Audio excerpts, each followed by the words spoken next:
Thank you for tuning in to Talkwad.com, the world's fastest growing internet radio network. Please check out all the other great shows on www.talkwad.com. The west central coast of Florida has an amazing music scene. Festivals, clubs, special performances, and there's always a lot of live music. The problem has always been getting the word out about events. Then GoTonight.com emerged on the scene. The brainstorm creation of founder Don McKeon, a Sarasota entrepreneur. We caught up with Don and his inspirational friend, Frank Papa, at the Flying Dog Cafe. This is Frank. I'm Don. Frank is the reason that there is a GoTonight.com. He would call me repeatedly. Where are we going? Where do you want to go? Where will we go tonight? The website has been a boon to many small clubs. So next time you find yourself asking, where will we go tonight? You've got the answer.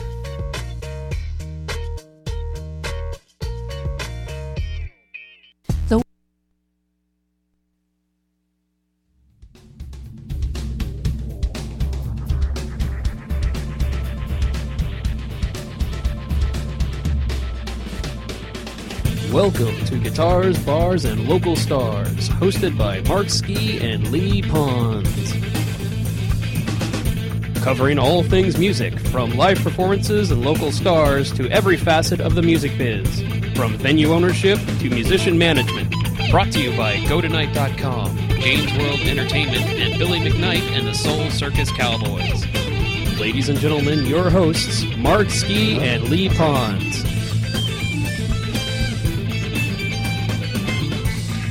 Hello, everyone. Welcome once again to Guitars, Stars, Bars, and Local Stars. I am Lee Pons. This is my brother Mike Sky right here. Ski, whatever. And but that normally what we do on the show, we talk about business and we talk about music and we talk about how to succeed in music and how to work the music business. We're not going to do any of that tonight. I want you to forget everything about that right now. Because today we have a special guest with us. We have Mr. Greg Holt here, great violinist in town. Yay. And we're going to talk with him. We were going to have Billy McKnight here, but unfortunately he couldn't get up. He worked too hard in the last few days, and he's asleep right now still. And I feel for him because I know what he's going through. So it's okay, man. I had a flat tire once myself. Anyway, let me turn it over to Mark real quick and let him say hi to everybody, and we'll get the show rolling. Hi, everybody. Mark Ski here. Just want to thank our sponsors real quick before we get going on anything. Want to thank GoTonight.com, Jane McKee and Jane's World Entertainment for their sponsorship, and also Billy McKnight and the Soul Circus Cowboys. And Billy didn't make it in today, but we're going to try to play one of his videos today anyway. Just to get his royalties. Yeah, to thank him for his sponsorship and stuff like that. But I'd like to welcome Greg Holt here. He's a pretty familiar face on the scene, and I've had the privilege of playing with Greg a few times years ago. But Greg is a busy man and playing with all kinds of folks. So, Greg, thanks for making the effort to get over here. I'm very glad to be here. And Greg, why don't you just kind of tell us who you are, about your career, what you've been doing, and what's up, man? Well, I'm very happy to be down in Florida. I was in Nashville for a long time, and paid my dues, and glad I went there and learned quite a bit about the music industry and quite a bit about music, just the craft of doing music. But it's time to go, and I came down here, and I lucked out. I got probably one of the most greatest gigs a sideman can get, as the fiddle player for the Tampa Bay Lightning, just a solo fiddle by myself with cheerleaders dancing around me. So, I'm on the Jumbotron, which now is the biggest in America. So at least 20,000 people every other game or so sees me, plus TV and international TV. And you compare and contrast that to people that are, even famous sidemen that are playing on Grand Ole Opry, and they're back in the shadows and their name's never even introduced. So here I am getting, as much publicity or more than most singers will ever get. So it's Were you a hockey fan before this? Living in New York, you got to be a Rangers fan, but the problem is I had only seen it on TV, which is nothing compared to live. I mean, it's not Especially even with the the same. cheerleaders, It's not even the same sport, really. I mean, when you see it live and it's just awesome, and get to see the fellas, and hockey players are the coolest guys on earth. So I mean, it's a really cool experience. But because of that, that's the kind of promotion you can't even buy. I mean, so because of that, I've been getting better and better gigs. How'd you end up getting that? How'd that work out? Actually, I was in Sturgis, and I had AT&T, and I was getting a really bad, hard to hear phone call from this guy saying, "This is from the Lightning. Do you want to do a gig?" And I go, "Yes, I do. Send me your stuff." And I said, "What?" And they ended with the conversation was like, "Don't call me, I'll call you." Right? He was just frustrated. But I kind of thought, well, I don't care. I'm just going to send to him anyways. And I sent him all my stuff. And I didn't know what was going on in the back story at this time. All I know is that some guy called me. I didn't know really who the Lightning were at the time. I just kind of passed through Florida. I was in Sturgis anyways. So anyways, I was driving back into a regular area, and I went to call a friend, and I actually saw that number, and I thought, and it was about 3 months later. So I hit it, and I called him, and the guy goes, "Oh, my God, your timing's perfect. We're now ready to have a fiddle player. When I called you before, we weren't ready, but now we are. You want to do it?" I said, "Yeah." So that worked. That's how that came about. I mean, just pure luck. And apparently there's a local lady in town, I have her name written down, who this is the craziest thing. They asked her if she wanted to do it, and she says, "No, but I know of this guy, Greg Holt, who could probably do it."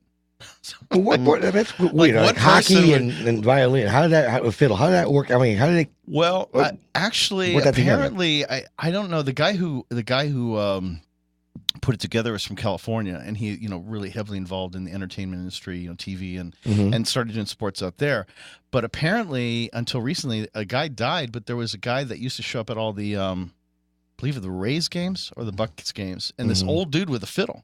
And he'd play Cotton Eye Joe, and someone just put a mic by him or something, and it became like a fan favorite. I never saw it, but someone told me it was kind of like a local thing that Tampa sports fans kind of saw. So they thought that was cool. And I'm not sure if my contacts at the Lightning saw this guy or what, but that type of thing has been done at other games. Mm-hmm.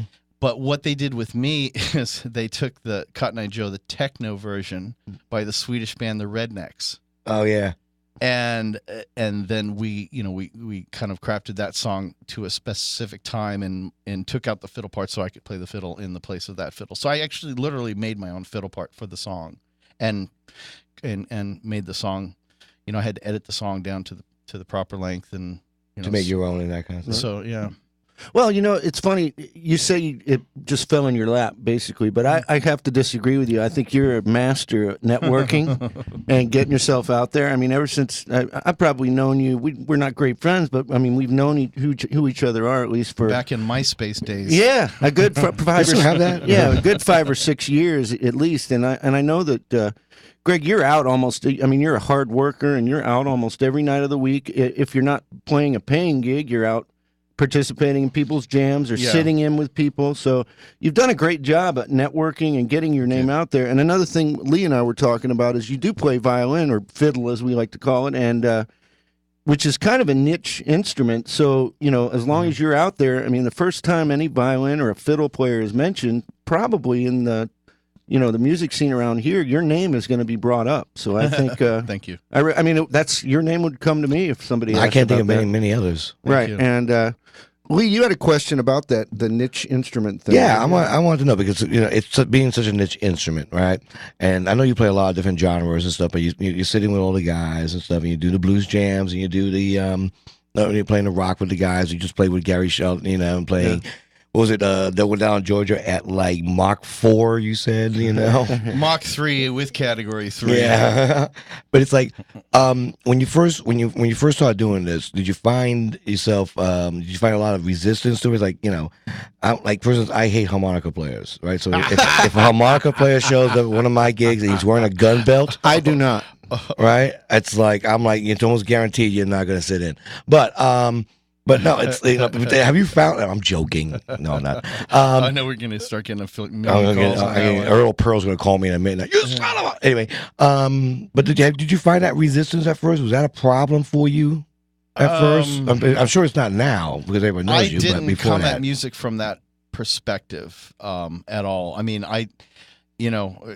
that situation never became a problem. What's really a problem for me is people will say, come sit in with us or play with us, or we're going to hire you for this gig, or whatever the situation is, who don't really know me and assume all I play is bluegrass. And actually, that's the genre I play the least because I didn't come at it from that direction. So they'll sit on stage talking to each other going, what song would be good for the fiddle? I'm like, dude, just play some Rolling Stones. You've never heard a fiddle player play Rolling Stones. Let's just see if it works. Yeah. And usually, I mean, hopefully they get blown away because, I mean, my background is not in bluegrass. It's in really Southern rock. And I really learned how to play fiddle in Florida. So you don't come from a classical background at all. It's kind of one of those things. So as a kid, everyone's given lessons. Yeah, the rudiments. The Suzuki methods and stuff. And 1 out of a million of those kids becomes tolerable by the age of 16. Fiddle's one of those instruments that you sound bad forever. Yeah, and like the parents will be supportive and all this, but luckily I had very unsupportive parents who was like, "Don't play anywhere near us." God, it's awful. Like sometimes they'd show up to my concerts, but they all leave. They'd show up late and leave early. They never couldn't handle a whole concert. And looking back, I couldn't blame them. I mean, a million kids playing Vivaldi out of tune. It's just like a form of torture. Right. But so of course, like most people, I put it down, became an adult, and did my college thing, got drunk and partied and frat parties and the whole thing, and but I always kept one of my fiddles, and always kind of, it's one of those things you just keep around and you dabble with, right. When I got to New York City, the thing about New York City is someone will say, "Hey, do you play fiddle?" And I would always say yes. I didn't, and they'd especially say, if it was a good-looking girl, right? Right, or it's always, and it was always the same thing. A coffee shop wanted someone for an art opening, and can you do it? And I would just go, sure, and I couldn't read music. Didn't know any songs. It's like, cool, look, it's Jack Benny. I would sit there and just hold a note, and then I was scared to put my fingers down because I knew it would be out of tune, because it's a fretless instrument. So anything you play pretty much is going to sound awful. And for some reason, in places like New York City, they thought that was avant-garde. I'm like, hey, that's really cool, He's really, man, maybe we got to really think about it. Really left the center. That's cool. Yeah, it's cool. So I kind of got away with murder.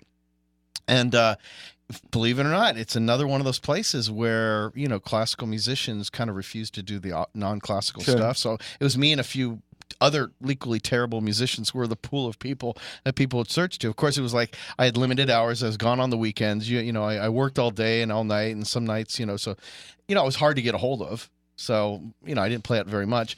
And one day someone said, "Hey, why don't you go play with this other band?" And I went down there, and it was a legitimate pro-level rockin', awesome band. And they go, "Hey, get up on stage." And I'm like, "Oh, crap." And I got up, and I just did something. I don't even know what I did. And they go, "Oh, that's pretty cool. Come back next week." Mm-hmm. And then, from there, I had to figure out how to electrify the fiddle and then feedback. I mean, New York City back then had no noise ordinance. In fact, the opposite of a noise ordinance. They wanted you to be so bleeding loud the audience would drink more, just like numb their head. So I dealt with feedback issues. I dealt with not hearing yourself issues. I dealt with every terrible musician issues that, classical musicians never have to deal with. Right. So just that training period got me to the point where of knowing, okay, so in New York City, I had to go to a solid body electric fiddle. And then I had to have my own amp. And so, I did all this kind of stuff. And then tried to do that in Nashville, and it had its own limitations, and the, solid body one, the hollow body normal fiddle with the pickup, feeds back. So, you go through these processes of learning it. And it's an interesting thing for me. Sometimes I'll see very good fiddle players that I know completely fall apart on stage because they can't hear themselves. There's no frets, so if you can't hear yourself, right, where are you going to put your fingers down? Right. So I mean, half the time I go by feel, or I'll put an earplug in and put my ear to the fiddle so I can feel the vibrations just to know if I'm in tune. So there's tricks that you learn. And then the feedback problem, and learning how to deal with monitors and stuff, and it's I learned a lot, being in New York City, and then but I still was a terrible musician. I mean, I just didn't know what the hell I was doing. And then my company moved me down here to do some work, and I would just go to these blues jams in Sarasota. And the thing about Sarasota is it is the greatest blues jam, Southern rock lessons in the world. Yep, that's where I met you. I mean, you go to a blues jam in any other city, and you're not going to hear music at that level, and you're also going to not have people that nice. I mean, I sucked, and they were like, "Oh yeah, keep playing, please come back." And they emailed me and they'd call me, "Are you coming next week?" I'm like, why do you even want me there? I'm terrible. I don't know what the hell I'm doing. But it was a social scene, and Southern rock was invented in Florida, basically. Sure. Yeah, so it's like half the people that either played with the Allman Brothers or Skinner or knew them or married them, or Jacksonville, Gainesville, or was their bus driver or something. Showed up at these blues jams, and I learned so much. And there was this one guy in particular. He was from Chicago, and he was a legitimate blues guitarist. And I never understood why he showed up, because all of us were beginners, and this guy was at such a high level. He just I don't know why he was even there. And his name is Jimmy Popovich. Oh yeah. Mm-hmm. And I thought, one day I would love to just be at his level, and I just, whatever. And so I practice. And one day I was at Will's Honky Tonk when Will still owned it. And Will's, crusty old biker dude. He walks in, he's like, "Fiddler." They start calling me Fiddler. Like, all right, cool. There's people in Sarasota who don't even know my name's Greg. Still Fiddler. They just call me Fiddler. "Hey, Fiddler, how's it going, man?" He's like, "You need to move up to Nashville, Tennessee." I said, "Where's that?" Because I didn't listen to country music. I didn't listen to bluegrass. My full exposure to music was Southern rock and blues. So I didn't even know where Nashville was. So I went on a road trip with Gibson. What's his name? Gibson. Buddy Gibson. Okay. We went up to do a festival with to see his brother up there. And I showed up. I go, "Oh, man, I need to be in Nashville." And I go back, and there's an eviction notice on the apartment I had in Florida. I'm like, perfect. "Oh." So I moving to Nashville. Moving to Nashville. And the funniest thing about Nashville was that, I actually didn't know any songs when I arrived in Nashville. Because at a blues jam, what happens? The guitar starts off, the singer sings, and then they point to me and say, "Solo." Here's the key. No, if I'm lucky. And then the song ends. Right. So in my mind, I could play every song ever written because every song in my mind was, just get pointed to, play, 30 seconds. That's pretty much the blues, yeah. I didn't know there was other forms of music where the fiddle started the song out. There was specific fiddle parts. If you didn't play them, people didn't know what the hell you were doing. So I think I was like the first or second day in Nashville. And this guy goes, "Hey, do you know how to play the Fireman?" Of course. I had never heard the song before, but no idea. In my mind, I can play every song ever written, right? And he goes, "All right, go ahead." I'm like, "No, you go ahead." He's like, "What are you talking about? The song starts with you." I'm like, No, just go ahead. I'll catch up." He's like, "What are you talking about? The whole song is a fiddle song, and the guitar is like secondary." So I got laughed off stage on that one, and then had to go back, learn the song, teach myself how to read music, and then go from there. So I worked for years, a couple of years getting the fiddle down. Now I could play all the fiddle songs, and they go, "Guess what? The fiddle's no longer an important instrument for this season in Nashville. Do you know how to play mandolin?" So I had to go buy a mandolin, teach myself how to play mandolin. And I just got good enough to play mandolin where it's getting hard. They're like, "Fiddle's back." Mandolin season ended. Now it's keyboards. So then I had to go get some keyboards, and I'm playing on the keyboards. Is an expensive instrument too, by the way. Yeah. So I'm sitting there finally getting good enough on the keyboard, and they go, "Now it's steel season." I'm like, "Oh crap!" So then I had to go out and buy a steel. Anyways, by the time I left Nashville, I had like 6 instruments under my belt, and I did. I used to try to have them all on stage at one time, which was ridiculous. I was gonna say, are you mad? You look like a sideshow performer, but yeah, I mean, the thing about Nashville is it doesn't have the noise problems that New York had. So a lot of the musicians kind of get away with not knowing a lot about the feedback problems and stuff like that. And when I used to go on tour, I was like the only one that knew, "Hey, dude, don't stand by that," or whatever. Right. So I learned a lot in New York, but the thing about Nashville you learn is how to. It sounds crazy to say this to a Florida audience, but how to play a song note for note that's on the record, because the fiddle part is and the singers in Nashville want you to play that song note for note. Mm-hmm. So you got to put it in your computer, slow it down, and spend hours per song learning them, and you got to play it note for note, and that's its own skill set. Oh yeah. People always say, "Oh, anyone can play like the record." No, they can't. No, no. It's really hard to play like the yeah, record. it really is. And I actually literally hand wrote out about 500 songs. I have books and books and books of classical notation, 500 songs, every single note of every song. What's crazy about that is on a lot of those songs, especially the original Nashville or country song, perhaps that you're trying to cover, that singer wants you to do. Mm-hmm. What that singer doesn't realize is that solo in the studio was probably improvised. Completely Yeah. improvised. So what you're going back and doing is basically learning an improvised solo. I know the solo of that guy's solo better than the guy that soloed Exactly. I was going to say Yeah. that the guy that played it originally probably couldn't repeat it the same way twice. Yeah, I'm good friends with a guy in Nashville, Dave Hood. He's a session bassist up there. There's a lot of really big sessions up there. And he says tons of times they can't remember what they played the very next day. Right.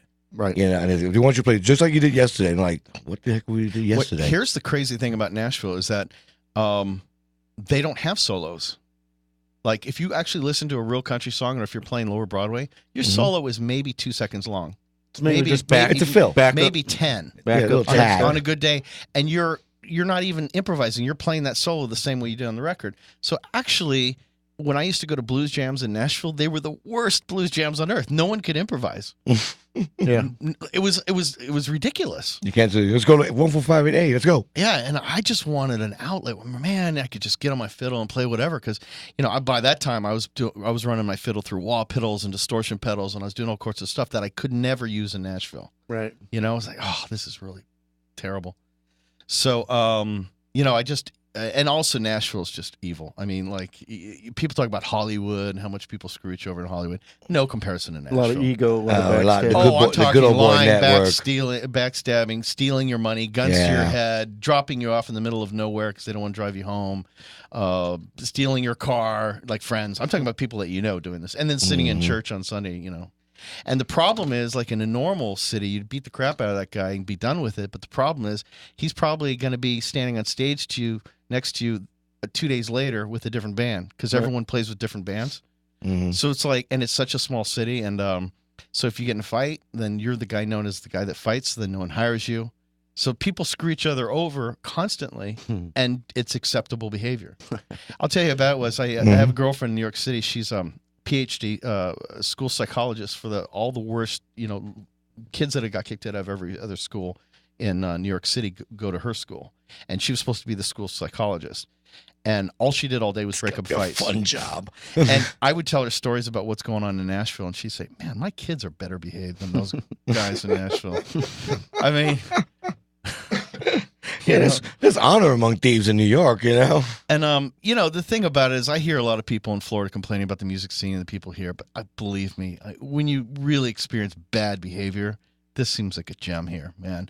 Bar owners, not paying you at the end of the night, that kind of stuff, angry musicians are just, Anyways, my point is, when I first, I love the people down here in Florida. They're super nice, super sweet, and a lot of them are just naturally more talented than any other state. That's a weird thing about Florida. Mm-hmm. Something about the water or the air, man. People here just play better. They got more of a feel. They may not be technically as good as like a New York or a Nashville, but they have a better feeling. I think it's true. I noticed that too. I think what it is like kind of like New Orleans. It was like we have such an influx of different cultures and different people and different mindsets. We got North, we got South, guys coming in from the Caribbean. We've got because of the seaports Love we New have Orleans. here, And it's the same thing with Florida. It's like we have such an influx of different cultures, different mindsets, different ideas that come in here that other places don't really have. Right. I think that's probably one of the main reasons why the musicians down here just seem to take on a higher level. It is, and it's a much higher level. I would say there's a couple cities that compared that I was really impressed with, and one of them kind of blew me away because it's so off the radar, is Minneapolis. Why the musicians there are great is unbelievable. But of course, I would have to say my greatest musical experience was not that long ago. I was in Chicago. And just something about where they lay the pocket, it just feels so much better than any other city. And, the blues, it has this, when it's played like at that level. I'm talking. I was playing with B.B. King's band and with Freddie King's band and Albert King's band. They lay it down in such a way that you almost don't even need to look at the other musicians on stage because you all just know exactly. I know what you mean. Where the song flows and where people go, and it's a form of heaven. It is. I had the pleasure of playing with B.B. King's band and Buddy Guy's band and stuff, and it is what you say. It's like that. You don't have to look at a drummer. You don't just got to close your eyes and play because you know exactly where you're going. You know exactly, and the drummer leads you into the next place, and that's the thing. A lot of the drummers outside of some of the major cities just play, and they don't learn the songs. They just play along, so they're always slightly behind the where they should be because they're kind of waiting for the cues. But when you meet a drummer who's like full pro level, who's playing the song, he's running the ship. And you're following him, and that is so much better for musicians. But Florida has that California problem, too much sunshine. It's like, dude, I don't want to spend time. I got that last night. Yesterday, I played on the beach. I got burnt. Right. Now I'm hurting. I'll tell you what. Let's. We've got it's not a video, but we've got a recording of Greg playing here that we'd like to play for everybody. Well, I got two. Do you want to do the? Don't get pushy. Don't get whatever pushy. you want, Greg. Well, they have some very good stories. It's not just Do you want to do the devil one first? Whatever you want. I like that idea. Just let him know. Well, the one of the techniques of promotion that I've been doing is years ago I've gone through many different recording devices, but I always have tried to have a recording device at every single gig, and the reason why is that it's impossible. I've learned over the years to predict what's going to sound good in the recording device at the end of the night. I played with great bands, bad bands, had terrible song lists. Great song list, had terrible songs, great songs. And I could never predict at the end of the night or the end of the month or whatever, how many recordings I have, which one is going to have that one song or that one solo that came out clear. The whole band was together. The singer wasn't off. The audience wasn't talking over it. You never know. So I just keep on recording everything. Right. And what happens is sooner or later, you finally get one that's good. The problem, of course, with the fiddle in Nashville is that you play for like 5 seconds a song. So there's no demo that's good that I could give someone because they're going to have to sit there and wait for 2.5 minutes for my little part. But so I had this one moment. I was on tour with, what are they called? I'm forgetting the name of the band. I shouldn't. They're actually kind of famous. Anyway, they said, Greg, do a solo. And I was totally unprepared. So I just mashed all my buttons on the ground, which they never allowed me to use on any of the song, but I just had them up there anyways, not pressed. And I just went into this solo, and they didn't quite know what to do because they didn't. I was a new guy in the band. They didn't have a specific part for me to play like everyone in Nashville does. So I just kept playing.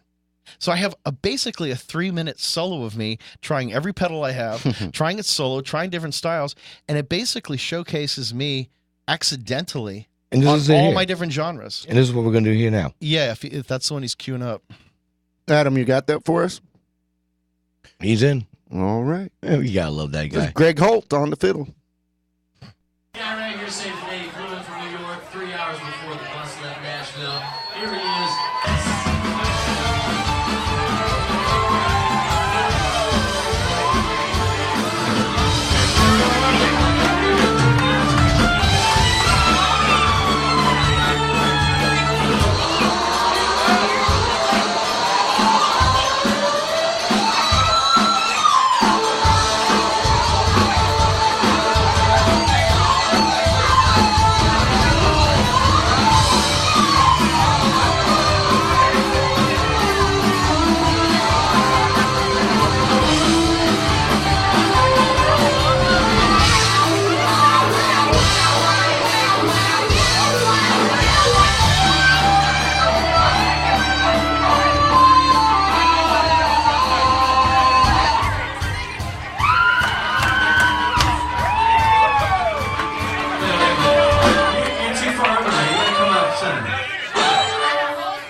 right, we're back. It was Greg Hall playing down in Georgia.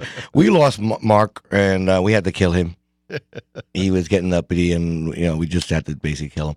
Now he'll be back in a second. He's running off doing errands and getting me my laundry.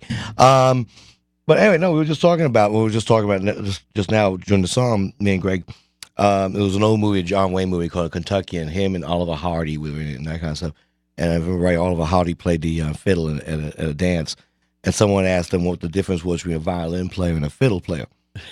And John Wayne goes, well, the fiddle player, violin player plays under his chin, and a fiddle player plays under his arm. People ask me that question. They say, what's the difference between a fiddle and a violin? I say, Jim Beam. Jim Beam, that's about it. Oh, look who's back. I'm glad you made it, son. But anyways, I do I do an attachment to that video, that YouTube video, on all my, or that song. I just put a picture up. It really is not a video, on all my correspondence.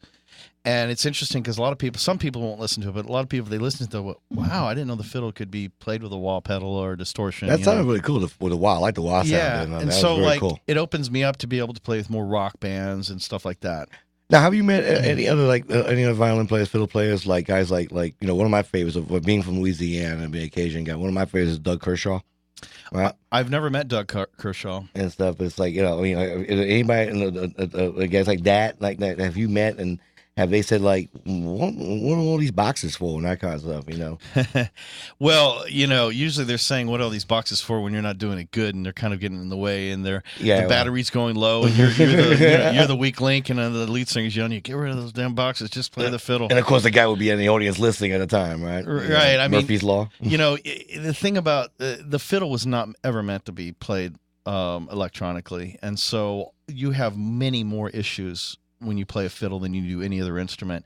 And that's the biggest thing I've learned over the years, is how to be in really bad situations and come out still sounding good. Because it's so easy to sound awful, and most fiddle players just completely they lose it on stage because there's so many reasons why a fiddle can sound bad. Yeah, let me say one thing too about your use of some of the stuff that you use, because I've heard you play. I've met a couple of guys, not a lot, but a couple of guys that, have showed up at the jams or whatever that I've seen out. And one of the problems I see with them is the overuse of some effects, especially delays and reverbs. They have a tendency to think that if there's enough delay or reverb on something that, it's going to. I see it on singers. Well, yeah. Frankly, I see it a little bit as a hiding device. You're hiding behind that effect a little bit, but you do not do that. And I think, like you've been saying, learning to technically do all these things, you have become pretty good at it. Well, one of the biggest, I know there's not a lot of fiddle players out there, but one of the biggest pieces of advice I could give to a fiddle player is, try to get as much, turn off any kind of reverb or delay on your fiddle, and also turn up the treble. And in other words, all the things opposite of what you think you should do. Because what happens is, if you play with a band and you have any kind of reverb or delay, you're going to be muddy. Yeah. And if you have that sweet, beautiful fiddle tone, you're going to be muddy. So you have to be trebly so you cut through. And then if you have your solo, if you have any solo situations where the band lowers itself, that's when you kick the EQ button, and that's when you kick the reverb delay. So then you sound sweet when everyone's quiet. Do you go straight to the board and use a PA and monitors, or do you have your own amp system that you use? I have gone through so many setups. My latest setup fits me and my particular skill set. Not everyone could do it the way I do it. It's kind of a technical thing, but the thing about guitar players is when guitar players pick a string, hard or soft, it's a big difference. Like, you don't even need to hit the volume pedal half the time for guitar. The difference between the hardest I hit that and the lightest I hit the fiddle is about 1/10 the difference in volume change. So I actually play through a volume pedal where I have a dial on it, and it goes from 3 to 10, and 3 is, all the way down is my rhythm volume, and all the way up is my solo volume. So instead of having the pedal itself, you have a big dial that you move with your foot. There's a particular brand, not the Ernie Ball, but the Boss, where you can dial it in so that you can either go from 10 to 0, 10 to 1, 10 to 2, 10 to 3.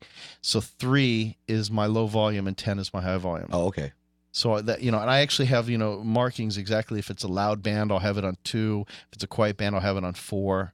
You know what I mean? The difference, because it doesn't actually boost your volume. It's just, it cuts it off. It's like from full volume to that much less. Now, you're running to an amp or you're running to a system? Well, then I go from there into an LR Baggs DI/EQ box, which, so what I do is, and then I go directly to the board. A couple of reasons for that. And this is years and years of monkeying with this thing. The fact that I came up with the most simple solution of all time is kind of funny.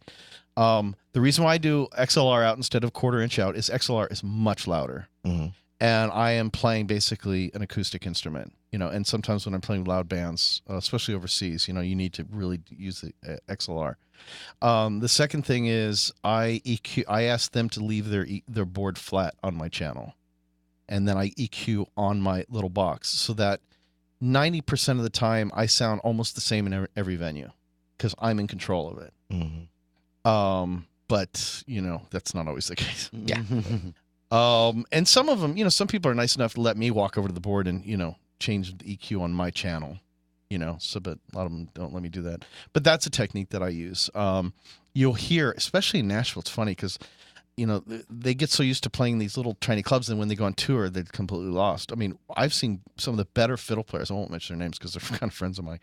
They'll go on stage with major people, and you can't hear them at all because they don't have any differentiation between their playing on their, rhythm volume versus their solo volume. It's a big change. Anyway, so yeah. So let me ask you a question. You were talking a lot about Nashville and a little bit about, the backstabbing or the environment there or whatever. It's horrible. Do you have experience in Austin at all? I do. Austin was the quickest gig I ever got in my life. Yeah.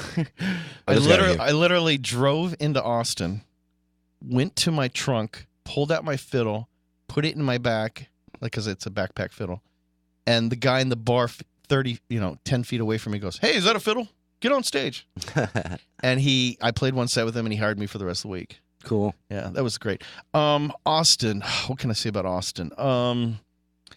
I think they do a lot of good self-promotion. I don't think the Austin scene is anything near what's going on. Like, people are like, I'm going to go to Austin and make it. There's no real industry there. There's a lot of musicians there, but there's no industry. And it was killed the exact same way it's killed in every city, the universities. People go, oh, that's a cool place. Let's go to school there. But what do 19-year-old kids want to do? They want to get drunk. They don't want to pay $10 to go watch an old blues guy. Right. They think it's cool, but then when they get there, they see him once and go, where's the cheap, shooter joints? And then all the blues clubs get closed, and now you have nothing but just cheap, dollar beers and $3 shots. So you don't really think, okay, somebody calling in, who is this? And what can we do for you? Hello. Your favorite guy in the world, Steve Harvey.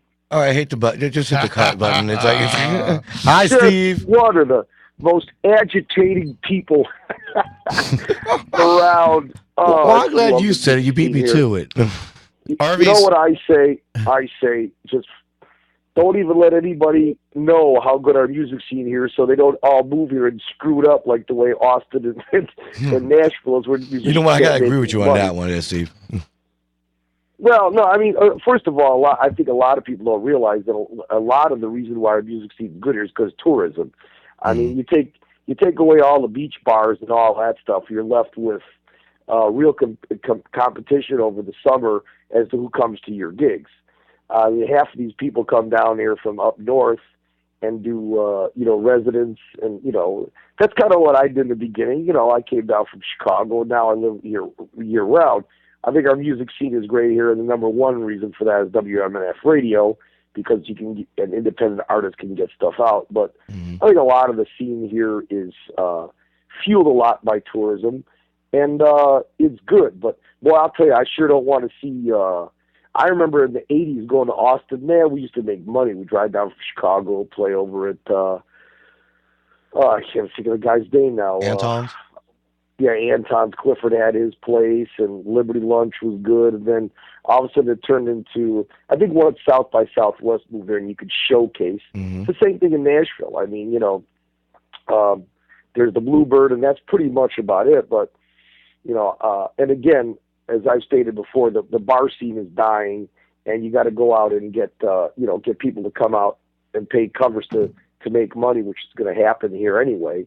But I don't know. I hate to see all of a sudden everybody, because that's what happened. All the owners in Nashville and Austin see everybody wants to play, but for what?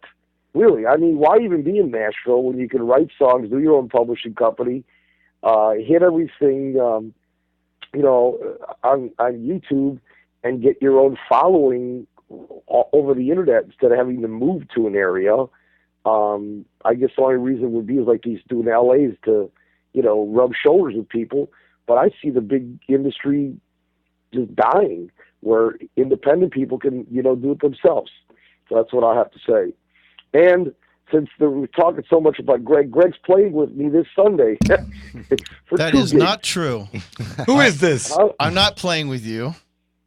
Oh, okay. He's going to play at you. That's right. He's not. No, he's right. He's not playing with me. I'm sorry. Well, I'm not Tell playing. them who I am playing with. Oh, I got to know this one. Well, no. Who you're playing with? Yeah, I'm sorry. I'm not performing. I do a little bit of a sit-in, but no, we got to pick up Pat at the airport. Pat McGroin? No, I heard Pat's right near, sitting next to you. Can you get him on the phone? Yeah, we want to talk to him Pat's now. No. Come on, I want to talk to Pat McGroin. Pat's probably drunk. I don't know where he's at in Scotland right now, but Pat's not Drunk. with me right now. But Pat will be. I'll be picking up Pat 7:30, and I'll be there to drive him around.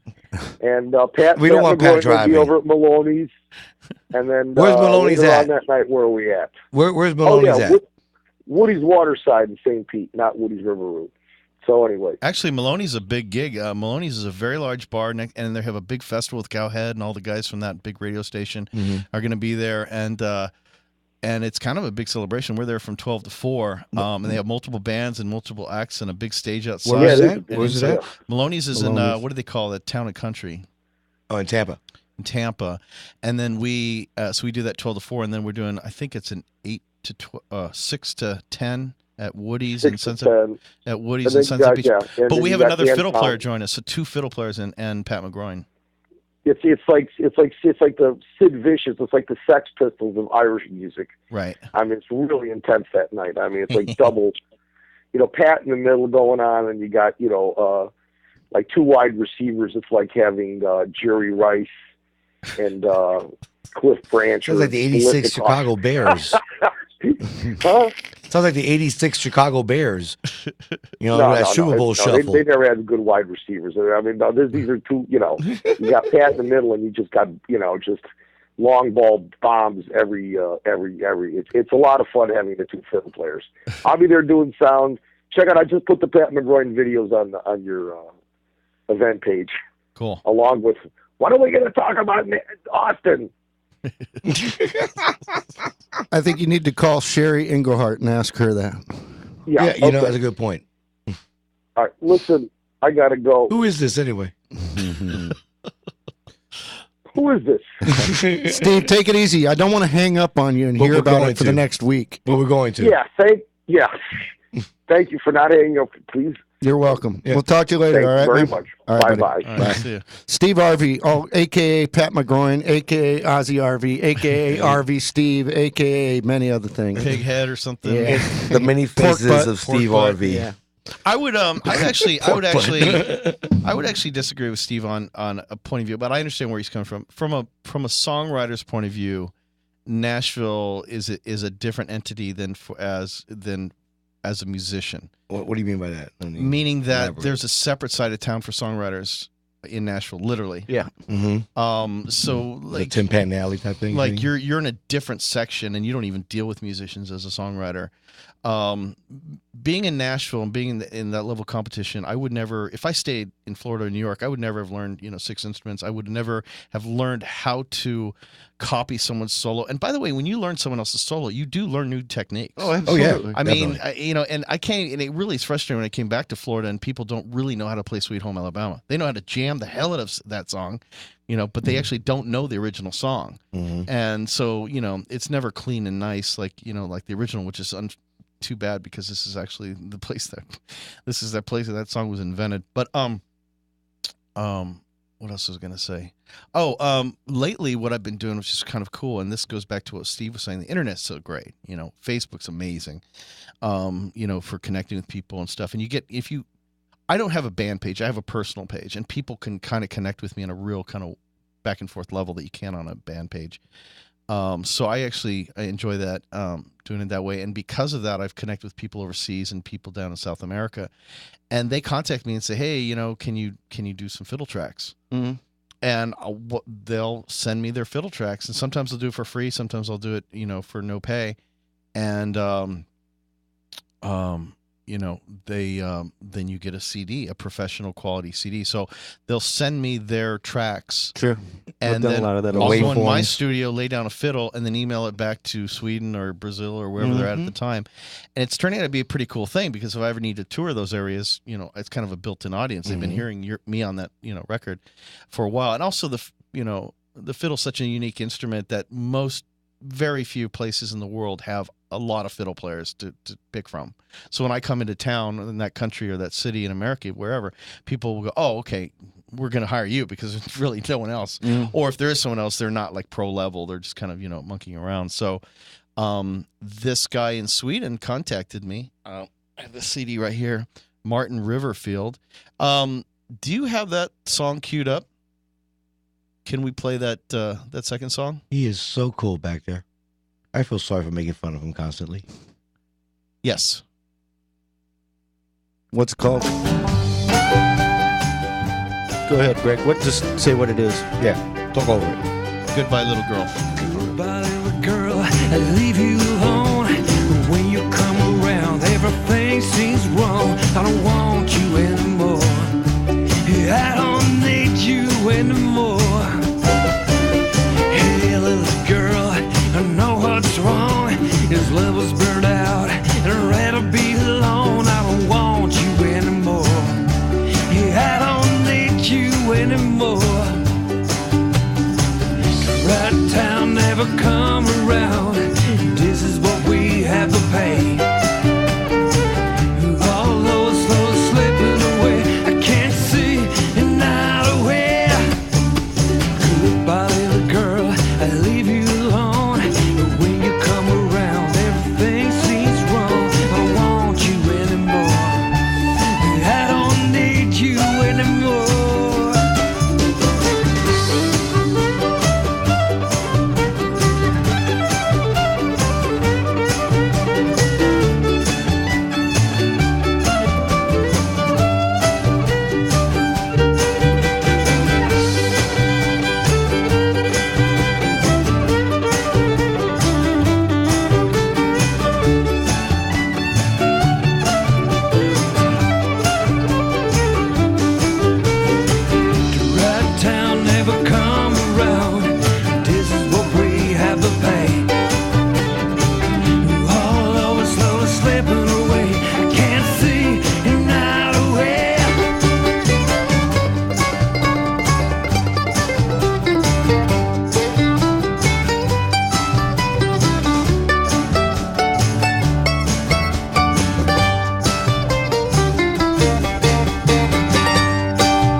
Well, I like that last note. Yeah.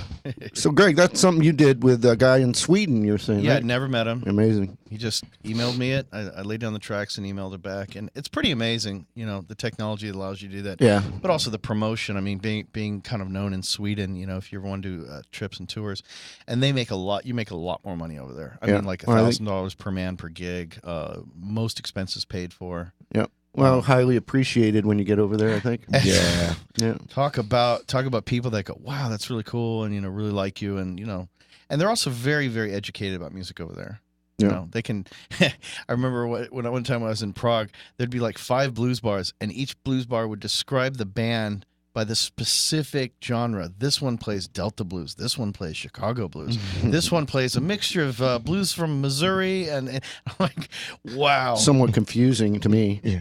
But it's true. It's like it's funny how many how many subgenres there are in a genre. But as a musician, my brain doesn't even wrap around that. Me either. That Yeah, concept. I have no just idea. play, and if it makes it, and it's funny. There was this band, local band, kind of dogging me, and they're like, "Oh, he's not a real good bluegrass player," which does actually offend me at all because I don't consider myself a bluegrass player. But neither was Vassar Clements. Mm-hmm. He was playing jazz half the time. Half his notes were, they called him hillbilly jazz, and that guy was on tour with like 2 of the greatest bluegrass bands in the history of the world. So. They can go do what they want. Yeah. all right, I got to get this in real quick. Once again, we want to thank our sponsors, and then I got a question for Greg about his instrument here. You have questions? Yeah, I do. Cool. Want to thank GoTonight.com for everything they do sponsoring us. Also, Jane McKee and Jane's World Entertainment. Thank you, Jane. And also Billy McKnight and the Soul Circus Cowboys. Billy was actually supposed to be on here with us today, but he Died. he's had a long week working hard playing places, so we can totally understand how he couldn't He's got a make it flat out tire on today. the East Coast. Yeah, flat tire. Our go-to excuse is the flat tire on the East Coast. Billy, get that fixed. We'll see you next time. Greg, I would be remiss if I did not ask you a little bit about your instrument here. $5 It's words. a killer And, instrument. Look at that. Can you tell us a little bit about your violin? I know people have heard of Stradivariuses and things like that, but why don't you tell us a little bit about your violin? What kind of Stradivarius is that? Yeah. I was in New York City in my apartment, and I don't quite remember how it came about. I was hanging out with Kenny Aronson, the bass player for. He's playing with New York Dolls, and he's kind of like just an awesome New York, kind of typical New he's York guy. Billy Squire and a bunch of different guys. Yeah, and he with the leather, with the leather jacket and the pompadour, and he's just Billy awesome. Idol and stuff. Yeah, a Him bunch of and guys. Mark Bosch, who plays with Ian Hunter, and so we were all hanging out in my apartment, and somehow or another, we just one of those crazy nights where you're up for more than 24 hours, and we ended up at a blues jam or something with the saxophone player for Billy Joel, and so it was kind of like a pro jam type thing, and this really hot blonde got up and started singing, and she was really good, and we all went back to my house and partied all night, and then she kind of turns out she was just a random, like, had just kind of popped into New York, was just kind of feeling things out, and Random hot chick. just had a voice from, and I think she was from Austin, Texas, and just random girl, and we were all talking about future plans, blah blah blah, and then she said, "Well, you know what? I've been kind of couch surfing. I don't really have a place to live, and I'm broke, but I got this fiddle that I don't know where she got it from, and do you want to maybe look at it?" And I said, "Sure." And I played it, and it was like the angels singing down from heaven. I'd never heard a fiddle that beautiful. And she goes, "Yeah, I want $5,000 for it." And I'm like, "I'll give you $500." She's like, "Okay." You're a master at that. And so I played it, and it was just beautiful. And then, of course, one day, I dropped it, and it cracked, and the sound went to crap. And but plugged in, it still sounds really good. And it's one of my kind of regrets is that this fiddle doesn't sound as good acoustically because live, when you're plugged in, that's good enough. I mean, the tone's really good coming live with the plug-in, but the thing is, when you're in the studio, it is what it is. So if you go through the plug-in, it's kind of that muddy electric fiddle sound, which I hate, or I can play this directly in the mic, which I end up doing, which is okay. Like my tone, the tone of my fiddle on that song you just heard, I'm not happy with, but I have no way around that because this is the fiddle I have. But it's about an 1860s fiddle from Germany, and we can't figure out if the back, all the inlay on the back was gypsies, because it's very common in Eastern Europe for them to have bought the cheap factory fiddles and done this, or if it's Appalachian, like the same thing. The poor people in Appalachia used to do that a lot. They used to kind of, buy a cheap fiddle and then make it their sort of family heirloom. Right. So it's really a piece of, it's a piece of art. It's amazing. Sometimes there's stories they could tell, they could talk. You know what I mean? And wonder about like that. You ever see that movie, The Red Violin? I just saw it. Is that incredible? Incredible. I mean, I think very few movies that affected me, and the ending is like, holy mackerel. Well, that's the thing about fiddles. A lot of people have 150-year-old fiddles. It's not uncommon because there's so many of them out there. So, I mean, just the stories, just any of those fiddles could say. And I've had 2 fiddles with inlay in them in the same manner, not the exact same design. So I know it's even common to see those. Yeah. What's funny? It's like, what is it? There's a college in, I want to say it's Oxford, but it's in England, and they have a Strat there called the Masterpiece. It's actually, I think it's a red one. They bring it out for a certain competition. The winner plays it, and they just recently found out that it's not a Stradivarius; it's a fake. Wow. It's a great instrument. It's a beautiful instrument still. Right. But it's not what they thought it was, and right. It's still, like I was saying before, the stories these things could tell. Like, well, how did it become a Strat all of a sudden and it's not, and the stories all these instruments can tell, even like probably some stuff that you have in your collection, probably some old stuff and old guitars that you have there. I got 10 fiddles. Yeah. Yeah, I have 10 fiddles. Well, what's funny about violins, and I was raised, I actually played violin when I was a kid, and it's one of those instruments, if you don't practice constantly, well, I think you kind of lose it. I gotta say real quick for my brother Mark here, that a lot of people don't know this, but his dad is one of the is a world-renowned. I mean, no joke. This is a world-renowned violin dealer. The guy knows his stuff about violins. Well, he's Mark on the other hand. Yeah, Mark on the other hand knows nothing. But no, he's very knowledgeable about violins, and he'll be very. That's why I asked you about your violin, Greg, because he'll be curious to. I'm going to put in my notes right now. Does he live in Florida? He sure does. He's in St. Petersburg. I'd love to have a talk with him. Yeah. But I was raised around violins a little bit, and one thing that I find interesting and funny is just as guitars have Fender and Gibson or whatever, it's funny how violins, that name Stradivarius has gotten out there, and even people that don't know anything about violins have heard that word. So you see these shows like Pawn Stars and Storage Wars, and I actually have people call me occasionally, and they find a violin in a storage shed or something, and there's a label inside that'll say Stradivarius. Right. And I always get a little bit of a laugh out of that, because at this point, and once again, I'm not an expert, but I think most of the Stradivariuses, the real ones, have been accounted for. Yeah. So if you find a Strad in your Stradivarius in your storage shed, it's because it's a copy. He's the well-known guy, and they made millions of Stradivarius labels and throw them in stuff. Well, the idea was, it's like back in those days. Them worth more. Back in the days, the label meant was basically, this violin is made in the style of a Stradivarius. Right. It wasn't meant to be like a Fender label. It says, this is a Fender, this is a Gibson. No, this is meant to be in that style, or an Armani or whatever, right? But Stradivarius being the most famous, everybody was always like, this is made in that style. So it's not meant to really mislead, but at the same time, it does. I want to say one thing real quick before I forget. A lot of people, they ask me about, musicianship and all that. And the business side of it is really this. 1 in a million chance of ever making it. I'm grateful for every little gift I've gotten, but I'm very aware that I'm lucky, and there is promotion involved, there's talent involved, there's all that kind of stuff. But the end of the line is, people that make it as musicians are 1 in a million musicians make it, big. So, you better kind of love what you're doing. My particular thing is I always have a business card with me with my phone number at all times.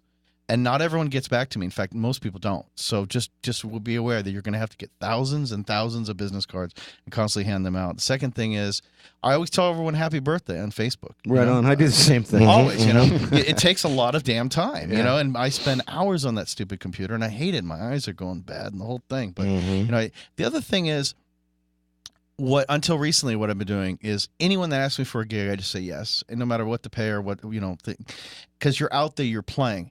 And constantly playing, get your name out there. Now, there's one problem with that, and it's something that you have to work through. What do you do when you're playing with a band that's bad or the sound's bad? Well, then you look bad. So people watching you go, wow, that crappy fiddle player with that crappy band, I don't want to hire him. So it's an interesting skill set to learn, and it's a whole series of things. I'm going to be teaching a class on this at Thompson Violins here in, I believe it's in Largo. Thompson Violins. I probably Thompson Music. Thompson Music. On a kind of a master's class. The skill of learning how to play with a bad band and still either look good or the skill to bring that band up to your level, is something I actually learned. I found shirts to be very important. In I that actually aspect. learned in Sarasota from two guys, and they were traveling. They're the typical old black blues musicians who don't have a band. They pop in their Cadillac and they drive from gig to gig to gig. The Chitlin Circuit. And then they find like the local blues society, which is all white professor guys who kind of bang out a note, and that's as good as they get. And so I remember at a bar, Classic Wax in Sarasota, I got up there and the opening he let the opening band play, and his band play without him, and they were awful. He got on stage and they all of a sudden rose to his level, and I said, "How did you do that?" And I asked two different guys the same thing. Eddie When Kirkland. is that class going to be, Greg? I'm sorry, he's cutting me off here. Oh, he's getting cut off. Yeah.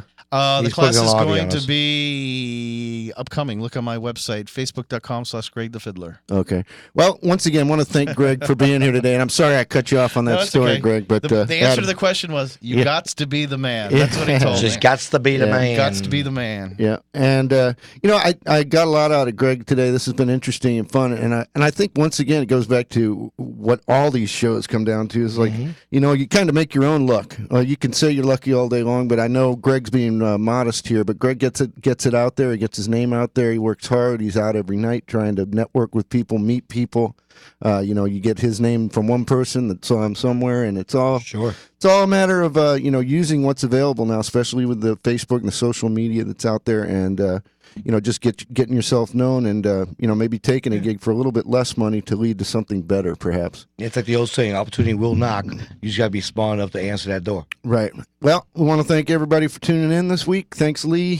Thank you, Mark. Greg. Thank you. Our And, sponsors one more time. Please. Sponsors one more time. GoTonight.com. Check out their website. Also, Jane's World Entertainment, Miss Jane McKee, and check out Billy McKnight and the Soul Circus Cowboys. I want to thank them for their sponsorship. Thank you, Adam, for all your work engineering the show today. You will see me playing with Billy McKnight and the Soul Circus Cowboys. I play with them. Yeah, where are you playing this week? That's a big band. Let's get this in for Greg real I have quick. it over there. I know Oh, we're playing.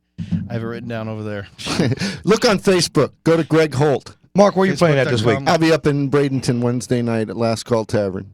Facebook.com/Greg the Fiddler. All right. There you go. And I'll be over Friday night over at the Pittsburgh Mix with Big Red and Soul Benders, and also at Naughty Nancy's on Saturday with the same band with Big Red and Soul Benders. And hopefully see you guys out there. Greg, if you want to come on out and play some fiddle with the blues band, these guys are great. You're going to love these. They're out of the Delta, out of Helena, Arkansas.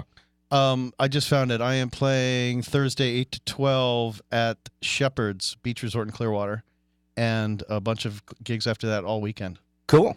Well, look online and check it out, Greg. He's out Thanks there. again for being here. Adam, take us on out of here with that killer promo music that we have. Thanks, y'all. I'll talk See you about next that week. later. Thank you.